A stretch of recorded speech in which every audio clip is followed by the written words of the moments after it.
When money, power, and history sit at the same table, the world changes. It is August 15th, 1971, a hot Sunday evening. Nixon appears on television and tells the world, "I am suspending the agreement with gold." Most people listening assume this is a technical economic decision. But in reality, this announcement marks the moment money completely detached from physical reality. It is the moment money turned into a pure belief system.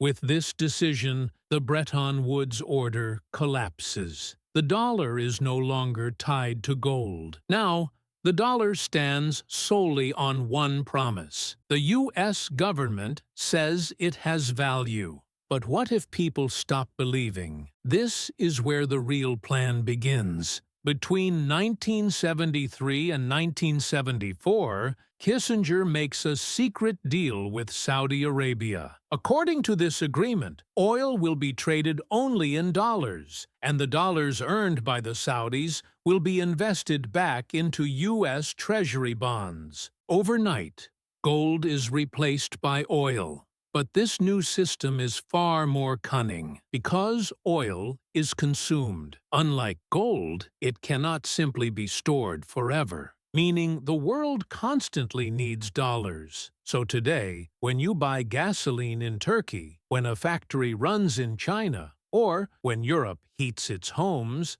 the same loop repeats. First, you must obtain dollars. Then, you buy oil. And those dollars flow back to the United States as government debt. This system grants the U.S. a magical and unique power: unlimited borrowing. Because the world is forced to use dollars, the U.S. can print money at will, manipulate interest rates freely, and run massive deficits, yet no one can truly say, "Stop." Before 1971, money was tied to a metal. Now it is tied to a commodity. But at its core, it is tied to a psychological contract. As long as everyone believes, the system works. But if belief cracks, the system collapses. The inflation, currency crises, and debt traps we experience today are direct children of the 1971 decision. Nixon's move did not only remove gold from the system,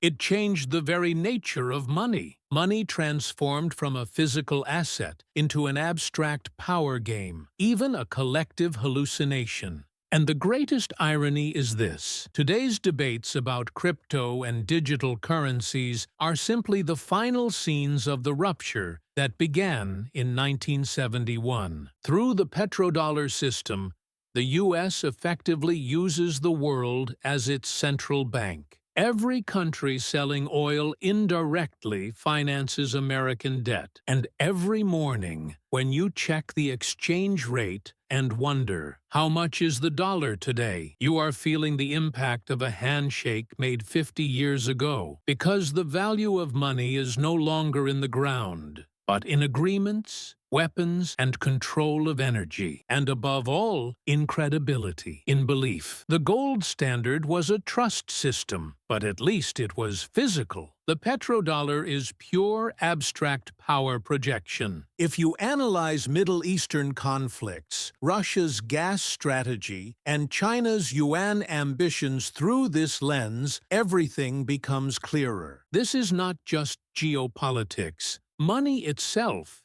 is the battlefield, and the modern debt standard begins exactly here. After Nixon, printing money no longer required gold. It only required trust. But that trust must be constantly reinforced by pumping oil, selling bonds, and demonstrating military power. Meaning the value of your money depends on a system that must never stop running. If the system shakes, value shakes with it. In the end, understanding 1971 is understanding today. Because inflation, currency shocks, interest games, and energy crises are all echoes of that original break. And perhaps the most unsettling truth is this: everyone will continue to believe in this system until the day it collapses, because no one has yet built a real alternative. So now ask yourself, does your money truly have value? Or is it valuable only because everyone believes it is?